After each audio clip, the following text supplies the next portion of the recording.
ناظرین گرامی، آج ہم نماز باجماعت کے بعد اجتماعی دعا پر بات کریں گے۔ چنانچہ صحیح بخاری کتاب الاذان باب ذکر بعد الصلاۃ رقم الحدیث 844، اس میں امام بخاری رحمۃ اللہ تعالی علیہ حدیث پاک بیان کرتے ہیں، اور اس حدیث مبارکہ کے راوی حضرت مغیرہ بن شعبہ رضی اللہ تعالی عنہما ہیں۔ آئیے حدیث مبارکہ کا مطالعہ کرتے ہیں۔ عن وراد کاتب للمغیرہ بن شعبہ رضی اللہ عنہما قال عملی علی المغیرہ فی کتاب الی معاویہ النبی صلی اللہ علیہ وسلم کان یقول فی دبر کل صلاۃ مکتوبہ لا الہ الا اللہ وحدہ لا شریک لہ لہ الملک ولہ الحمد وہو علی کل شیء قدیر اللہم لا مانع لما اعطیت ولا معطی لما منعت ولا ينفع ذلک الجد منک الجد۔ حضرت مغیرہ بن شعبہ رضی اللہ عنہما انہوں نے حضرت امیر معاویہ رضی اللہ تعالی عنہ آپ کو ایک مکتوب لکھا، ایک خط لکھا، اور اس مکتوب میں، اس خط میں انہوں نے کہا کہ اللہ کے محبوب نبی صلی اللہ علیہ وسلم کو ہم نے دیکھا ہے کہ آپ ہر فرض نماز کے بعد یہ دعا پڑھتے ہیں،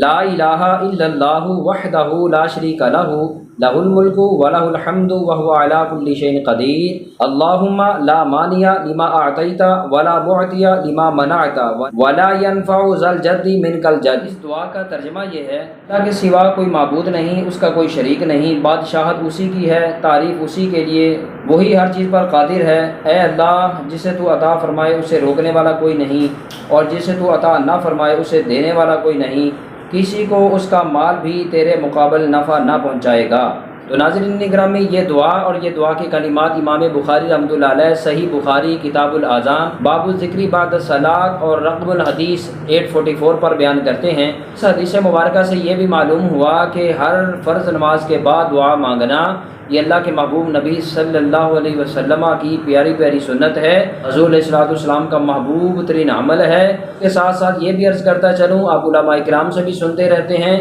کہ دعا کی قبولیت کے جتنے بھی اوقات ہیں ان میں یہ بھی وقت شامل ہے کہ فرض نماز کے بعد جو دعا مانگی جاتی ہے وہ بھی قبول ہوتی ہے، تو لہٰذا فرض نماز کے بعد دعا مانگنی چاہیے۔ اللہ رب العزت ہم سب کو صحیح دین پر عمل کی توفیق نصیب فرمائے۔ وما علیہ الا البلاغ، والسلام علیکم ورحمۃ اللہ وبرکاتہ۔